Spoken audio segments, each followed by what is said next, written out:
अनि अर्को वक्तालाई मैले बोलाउन चाहन्छु। प्रतिमाया पुन महिला उद्यमी हुनुहुन्छ। यहाँलाई आफ्नो जुन व्यवसायमा उद्यमीमा चाहिँ आफ्नो अनुभवलाई 3 मिनेटमा राखिदिनुको लागि हार्दिक अनुरोध गर्छु। धन्यवाद।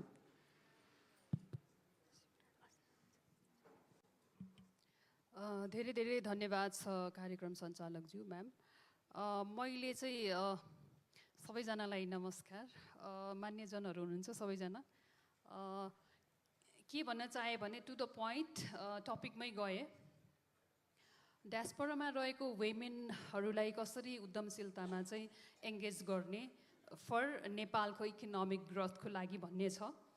यसमा चाहिँ कन्सेप्ट हामीले पहिल्यैदेखि पनि बनाइराखेको हो र नेपालको सिचुएसनले गर्दा यसलाई इम्प्लिमेन्ट गर्न नसकिराखेको अवस्था छ।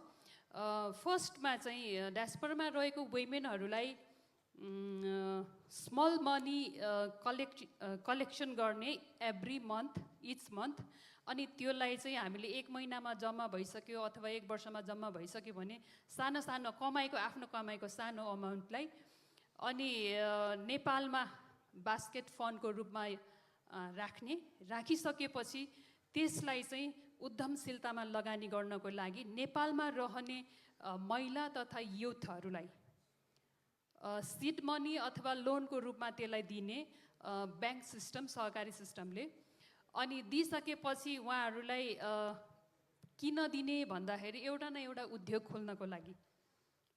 त्यो उद्योग कस्तो हुन्छ भन्दाखेरि हाम्रो इमेजिनेसनमा र मेटेरियल पनि नेपालमै पाइने र त्यो प्रोडक्ट बनिसकेपछि नेपालमै कन्ज्युम गर्ने र बचेकोलाई इन्टरनेसनल लेभलको त्यो क्याटेगोरीमा उत्पादन गरेर फेरि विदेश पनि हामीले सप्लाई गर्ने भनेर हामीले धेरै वर्षदेखि चाहिँ ड्रिम प्रोजेक्ट भनौँ न गरिराखेको। तर नेपालको पोलिटिकल सिचुएसन, यहाँको अवस्था होइन, यहाँको मार्केट, यहाँको पोलिसिजहरू त्यस्तो भएको हुनाले अलिकति गाह्रो अवस्था भइरहेको हो। र आज मैले हिजो कि अस्ति मात्रै राति पाएँ लेटर है। यो पाउँदै गर्दाखेरि ओहो, यो त हामीले सोचिराखेको अवस्था थियो 5-7 वर्ष पहिलादेखि र यो कुरा अहिले आएछ। हाम्रो ड्रिम चाहिँ कम ट्रु है, अब सफल हुन्छ भन्ने मलाई लागेको र मैले रश्मि दिदीलाई पनि भनिहालेँ त्यति बेला। र यहाँहरू डायस्पोरामा रहेको वुमेन सँगसँगै मेलले पनि यो गर्न सक्नुहुन्छ। र हामीसँग नेपालमा के छ भन्दा काम गर्ने मान्छे यत्तिकै छ, यङहरू महिलाहरू यत्तिकै छ हुनुहुन्छ। उहाँहरूलाई चाहिँ के काम दिने, कसरी उत्पादन गर्ने भन्ने कुरा चाहिँ कमाइलाई थाहा छ। थाहा हुने जतिले चाहिँ कमाइ गरेर एकदमै कमाइ पनि गर्नुभएको छ। अहिले त टिकटक छ, सोसियल मिडिया होइन, कति हत्ती आइरहेको छ। तर नेपालमा के छ भन्दाखेरि पल्ला घरले जे गर्यो ओल्ला घरले पनि त्यो फेमस भएपछि त्यही गर्ने, कपी क्याट गर्ने सिस्टम छ क्या। यसलाई चाहिँ तोड्नुपर्छ हामीले होइन। उसले मोमो पसल गरेर बेसरी कमाइ गरेको छ भने मैले पनि मोमो पसल गरेर किन नगर्ने, त्यसले मात्रै कमाइ गर्ने भन्ने खालको छ क्या। त्यो सिस्टमलाई हटाउनु पर्छ। अनि मैले 2017मा ताइवान गएर सिकेको कुरा के हो भन्दाखेरि हरेक घरमा एक प्रोडक्ट उत्पादन गर्नुपर्छ। त्यो भनेको नङ र मासुको जस्तै सम्बन्ध रहन्छ। र एउटाले एउटा नटबोल्टको उत्पादन गर्छ भने अर्कोले अलिकति लामो छडको होइन, त्यो गरेर सबैलाई कम्बाइन गरेपछि एउटा गाडी बन्छ क्या। त्यो फ्याक्ट्री हामीले भिजिट गर्नु गएको थियौँ होइन। सबलाई एक ठाउँमा लगेर असेम्बल गर्ने एसएमइज पनि हामीले भिजिट गरेको थियौँ। त्यो लेसन मैले त्यहाँबाट सिकेर आइसकेपछि नेपालमा नि वाइ नट हामीले यहाँनिर गरौँ भनेर भन्दै गर्दाखेरि नेपालीहरू अलिकति नलेजको पनि कम भएर होला होइन।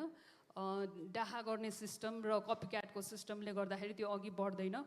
योलाई चाहिँ हामीले त्यही खालको मोडेलमा गऱ्यौँ भने कोबाट सुरु गर्ने त भन्दाखेरि महिलाबाट सुरु गऱ्यौँ भनेर हामीले गर्दै गर्दाखेरि अहिलेसम्म 300जना महिलालाई चाहिँ नेपालमा हामीले युनाइट गर्न सकिएको छ। त्यस्तै गरेर डायस्पोराको वुमेनहरू पनि तपाईँहरू युनाइट भएर आउनुहोस्। हरेक देशको चाहिँ एउटा देशको युनाइट हुनुहोस् र नेपालको एनआरएनमा त्यो फन्डलाई चाहिँ ल्याइदिनु होला।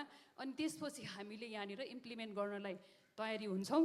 भइसकेपछि नेपालमा उत्पादन त हुन्छ, गरिन्छ, त्यसपछि मार्केट छैन। मार्केट म्यानेजमेन्ट छैन, आफैले पुसअप गरेर जति गर्न सक्यो त्यसमा चाहिँ घाटा खान्छन् अनि खाइसकेपछि लगानी त गर्छन् अनि त्यो लगानी उठाउन नसकेपछि बन्द हुने सिस्टम छ नेपालमा, त्यो कल्चर छ। त्यसो नगरेर सरकारले पनि ध्यान दिनुपर्छ, केही लोन महिलालाई अथवा नयाँ यङहरूलाई चाहिँ लोन दिएर कम इन्ट्रेस्ट रेटमा अनि त्यसपछि उनीहरूले उत्पादन गरेको चिजलाई पनि मार्केट गरिदिने। जस्तो एउटा इक्जाम्पल यही नजिकैको दिल्लीमा के छ भन्दाखेरि महिलाहरूले मात्रै उत्पादन गरेको चिजलाई 1 महिना 15 दिनसम्म मार्केट उहाँहरूको मात्रै प्रोडक्ट राखिदिने अनि मिलहरू गएर अथवा अरू गएर जसलाई आवश्यक हुन्छ गएर त्यो मार्केटमा किन्ने, महिलालाई मात्रै इन्ट्री छ त्यो पसल राख्नको लागि। त्यस्तै जस्तो नेपालले पनि पुस गरेर त्यो खालको नीति ल्यायो भने किन हुँदैन त सफल, किन आर्थिक वृद्धि हुँदैन त भन्ने खालको छ हाम्रो प्लानमा। हजुरहरूले पनि एनआरएनले जो राख्यो नि आज टपिक, त्यसलाई चाहिँ अब यसलाई चाहिँ एक्सनमै जानुपर्छ, गफै मात्रै गर्ने होइन। त्यसले गर्दाखेरि हामीसँग लट अफ आइडियाजहरू छ यसलाई सफल पार्नको लागि र गभर्मेन्ट पनि अहिले जुन खालको भनिएको छ नि पुरानो भन्दा अहिले नयाँ आइराख्नु भएको छ बहुमत लिएर, उहाँहरूले पनि यो कुरा सुनेर यो खालको नीति अपनाएर जानुभयो भने डायस्पोरामा रहेको मेल वेमेन सबैको पैसालाई पनि नेपालमा राम्रोसँग युटिलाइज गरेर नेपालको आर्थिक वृद्धि गर्नको लागि उद्यमशीलता एकदमै सफल पार्न सकिन्छ। र नेपालको उद्यम यस्तो चाहिँ हुनु पर्यो, मैले लगाएको ढाकाको साडी बनेको नेपालमा हो, नाम चाहिँ ढाकाको छ। किन भन्दाखेरि ढाकाबाट लिएको रहेछ नि त त्यो तान, त्यसले गर्दा नाम ढाकै राख्नु पर्यो। टोपी लगाएको छ ढाका, अर्काको देशको क्यापिटलको नाम छ, बुनेको यहाँ हो, कस्तो हुन्छ मनमा। र यसको र मेटेरियल इन्डियाबाट आउँछ, सबै पैसा त बाहिर जान्छ। त्यस कारणले यो र मेटेरियल पनि यही उत्पादन गर्ने खालको बनाउनु पर्यो अबको उद्योगहरू। र नेपालमा जे र मेटेरियल उत्पादन हुन्छ त्यसैको उद्योग खोल्यो भने बल्ल हामी आर्थिक रूपमा सफल हुन्छौँ, होइन भने अरूको दासी नै हुने हो। यति नै भने धन्यवाद।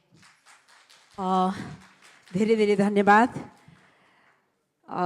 महिला उद्यमी प्रतिमा पुनज्यूले आफ्नो महत्त्वपूर्ण अनुभव सेयर गरिदिनु भएकोमा हार्दिक धन्यवाद दिन चाहन्छु। र